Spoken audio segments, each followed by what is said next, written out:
दो। अब चतानी सरे आम ले लो। कैसे बा? हो लगे आके खुले आम ले लो।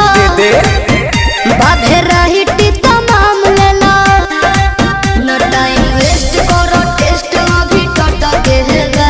अरे टटके है गा। तनी देखी जरा। आवा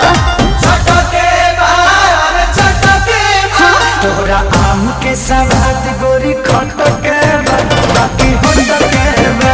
तोहरा आम के सवाद बड़ी खटके बा बाकी हटके बा। तनी चिखा ना दो।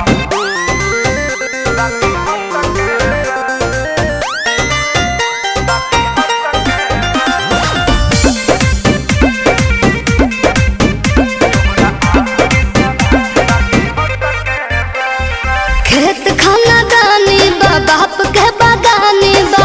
ओहरे बागाने के आम बा। ले लो भर झोरा सस्ते ही दाम बा। बात राइट बा। एक बाइट में लोग के पता तो चलिए जाए। आ? तोहरा चीज के न कवनो जवाब बाटे। जवाब बाटे हिसाब बाटे। चलो तहरा खातिर दू चार पैसा घट के बा। अरे घट के बा। हाँ तो दे दो।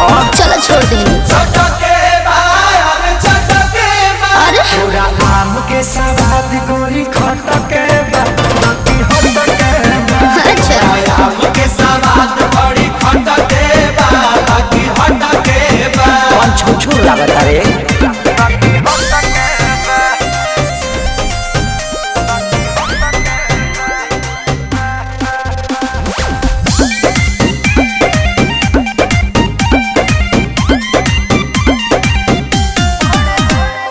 बड़े बड़े साइज बा भावना ना जायज बा।